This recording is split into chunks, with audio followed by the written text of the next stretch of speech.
In che modo i diritti delle persone LGBTI sono promossi a livello europeo e perché sono necessarie ulteriori iniziative in questo campo? Senza dubbio l'Unione Europea con le sue istituzioni ha molto favorito un avanzamento dei diritti delle persone LGBTI in tutta Europa. Ha interrogato i governi nazionali ed i parlamenti a modificare le norme e a favorire un reale processo di uguaglianza e di antidiscriminazione.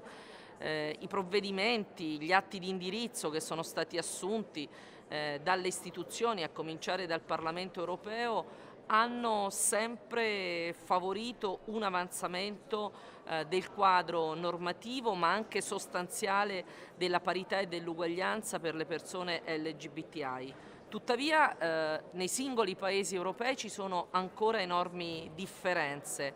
nell'affermazione dei diritti a livello normativo e legislativo e nella differenza sostanziale anche di condizioni di uguaglianza nell'accesso a tanti servizi e diritti fondamentali. E quindi le istituzioni europee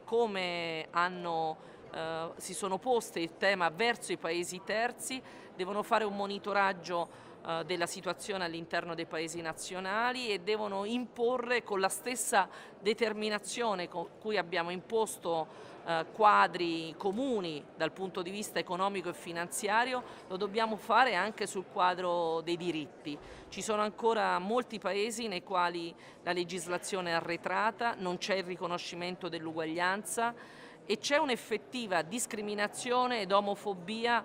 nei confronti delle persone LGBTI. E quindi è necessario che le istituzioni europee assumano dei provvedimenti più vincolanti, strumenti che impongano ai governi nazionali e anche alle autorità locali azioni più decise sul superamento delle discriminazioni, dell'omofobia e sulla formazione positiva di uguaglianza tra i cittadini.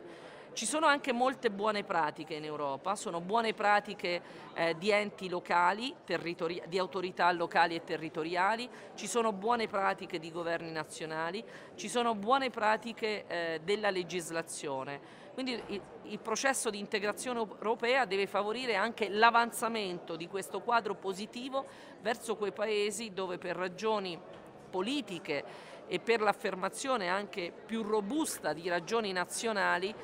sono ancora palesi le discriminazioni nei confronti delle persone LGBTI. Sicuramente qui l'Europa può segnare un passo in avanti molto deciso e può imporre ai governi nazionali un avanzamento di questi diritti, se nei confronti di questi diritti esercita lo stesso potere e la stessa autorità che l'Europa ha esercitato sui temi, ad esempio, economico, sociali e finanziari.